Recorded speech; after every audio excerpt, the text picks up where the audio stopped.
away from our foundation, so far away from our values. But yet, with my husband who plays her journey, I was out on the road with him.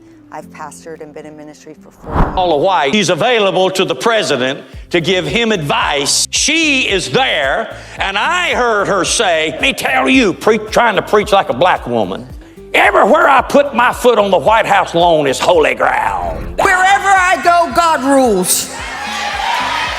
When I walk on White House grounds, God walks on White House grounds. I had every right and authority to declare the White House as holy ground because I was standing there, and where I stand is holy. I'm embarrassed. She does not represent me. She cannot tell the truth. Whatever the president heard from her is a lie. He needs help, and he needs it bad, and he needs it. What really happened to Paula White's megachurch empire? At its peak, thousands filled her churches.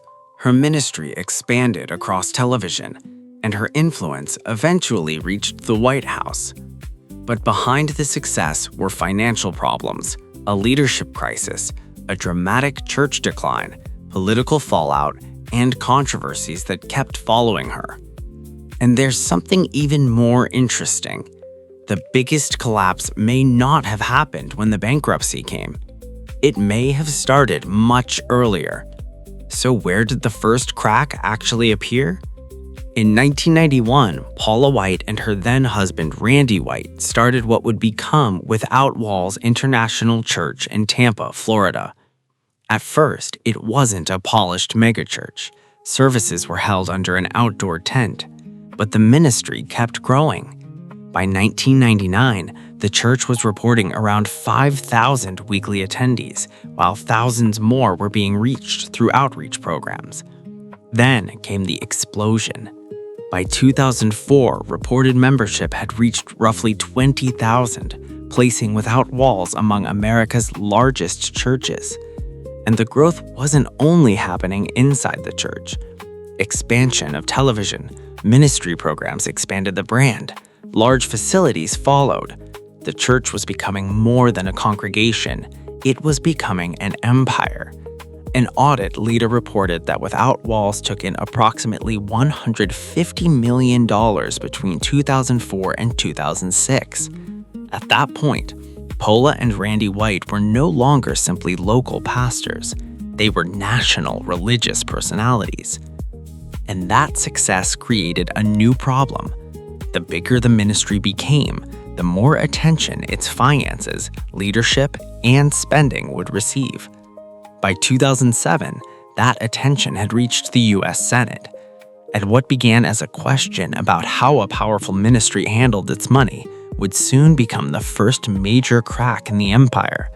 Because when the numbers became public, the story suddenly looked very different. By 2007, the success of Without Walls had attracted a new kind of attention, not from another church, from the U.S. Senate.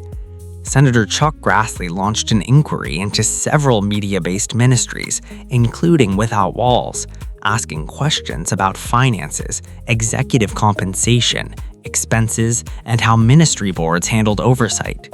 The investigation did not. As part of our investigation, there are a lot of issues that need more scrutiny. We have requested documents and other information from the FBI. Simply declare Paula White guilty of financial wrongdoing. It raised questions that required answers. And that distinction matters, because while the investigation was unfolding, another crisis was developing inside the White family. Paula and Randy's marriage ended in divorce. The ministry was already under financial scrutiny. Now its leadership structure was changing too. Then Paula White stepped into an even larger role. She became pastor of both the Tampa and Lakeland campuses. On paper, it looked like the empire was adopting, but underneath, the pressure was building. In Lakeland, the church reportedly fell behind on its electricity bill by more than $50,000. Then came the death. The ministry's financial problems would eventually involve roughly $29 million in loans tied to its properties. And suddenly, the massive buildings that once represented success looked very different. They weren't just symbols of growth anymore. They were financial obligations. The empire had survived controversy before, but this time, the problem wasn't only what people were saying about the ministry. It was whether the ministry could keep paying its bills, and the answer would soon become impossible to ignore. The warning signs were no longer hidden.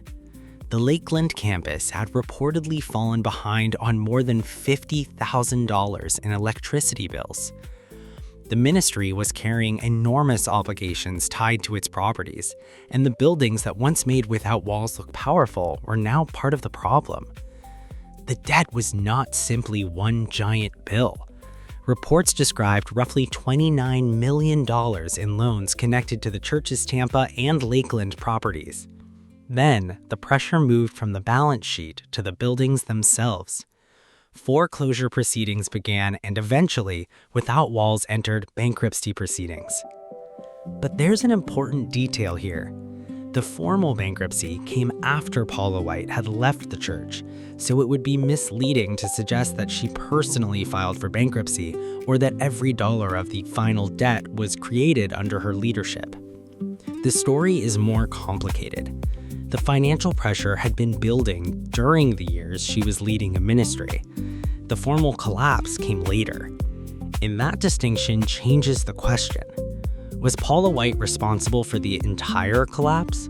Or did she leave an empire that was already becoming financially unsustainable? Either way, the image of the unstoppable megachurch was gone. But Paula White wasn't finished. She would soon move into another major church, and this time, the crisis wouldn't begin with a bank. It would begin with a battle over who should lead the church at all. The collapse of Without Walls could have been the end of Paula White's megachurch story. It wasn't. In 2011, after the death of New Destiny Christian Center founder Zachary Timms, Paula White was appointed to lead the Florida congregation. But her arrival did not bring instant peace. Timms' former wife, Reva Timms, challenged the leadership transition and questioned the process that placed White in charge. The dispute eventually became a legal battle. Tim's ex-wife says she is the rightful successor. And I'm here to declare to you today, as founder of New Destiny Christian Center, that I am the real mother. So Paula White had entered her second major church at a moment when the congregation was already dealing with grief, uncertainty, and a fight over succession. Yet the church initially remained a significant platform. Then the numbers began moving in the wrong direction.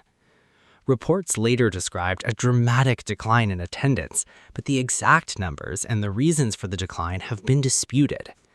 Some accounts connected the loss of members to White's growing relationship with Donald Trump.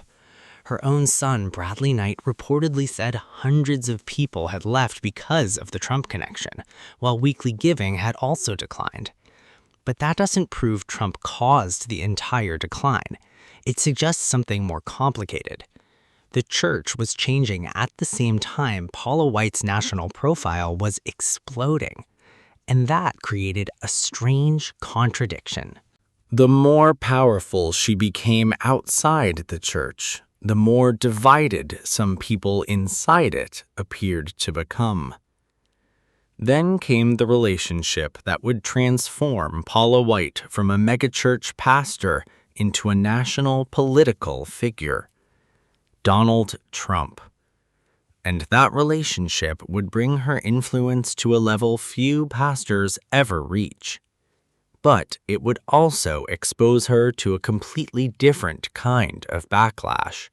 Then Paula White's story entered a completely different arena. Donald Trump. Their relationship pushed White beyond the world of megachurches and television. By 2017, she had become one of Trump's most visible religious advisors and was involved in the faith outreach surrounding his administration. Her national influence was growing. But back at the church, the reaction was not universally positive. Her son, Bradley Knight, reportedly said that 200 to 300 people had left the congregation because of White's relationship with Trump, while weekly giving had dropped by roughly $10,000. Whether Trump caused the entire decline is harder to prove, but the timing created a powerful contradiction. Her political influence was rising while her congregation was shrinking. Then the controversies became even more public. In 2020, White faced widespread criticism over a prayer involving language about satanic pregnancies. Later that year, during an election-related prayer, she spoke about angels coming from Africa and South America to influence the election. The clips spread quickly online. For supporters, White was exercising spiritual authority. For critics, these moments became symbols of how far her ministry had moved from mainstream evangelical expectations. And this was important because Paula White was no longer simply being judged by people inside her church. Millions of people were watching. Every controversial statement could become a headline. Every prayer could become a viral clip. Every political alliance could become another test of credibility. The megachurch pastor had become a national political figure. And once that happened, the controversies didn't stay inside the church walls. But the political backlash was only one part of the story. The next controversies would challenge something even more basic: what people believed about her theology, her credibility, and the way her ministry raised money. But the political controversy was only part of the pressure. Other disputes began raising questions about Paula White's theology and credibility. One involved claims about Nelson Mandela. White spoke publicly about having worked with him, but the claim drew scrutiny because independent confirmation of the relationship was difficult to establish. Then came another controversy. White appeared at events connected to the Unification Church movement, which has long been viewed by many Christians as outside mainstream Christian theology. For critics, the issue wasn't simply where she appeared, it was what those appearances seemed to say about the boundaries of her ministry. Then came another unusual dispute, this time involving rock musician Neil Schon of Journey. A financial disagreement connected with banking and ministry matters became public, adding another layer to the growing list of controversies surrounding White. But perhaps the most important debate was theological. White drew criticism for telling audiences that Christians should not try to convert Jewish people to Christianity. Critics argued that this conflicted with traditional evangelical teaching about evangelism. And then, in 2026, the money question returned. At her Unleashed conference, White reportedly asked attendees to help raise $100,000, breaking the request into 10,000 and 1,000 gifts. She described it as a sacrificial seed for another minister's work. The reported amount raised was far below the original target, and suddenly an old question was back. Was this simply fundraising, or was it another example of the prosperity gospel model that had followed White for decades? Because by this point, the controversies were no longer isolated. They were beginning to form a pattern. By now, the story is difficult to explain with just one event. There was the Senate financial inquiry, then came the public divorce, then the mounting debt and the eventual collapse of Without Walls, then a new church and a succession battle, then another dramatic decline, then Donald Trump brought White's ministry into national politics, followed by reports of members leaving and giving falling.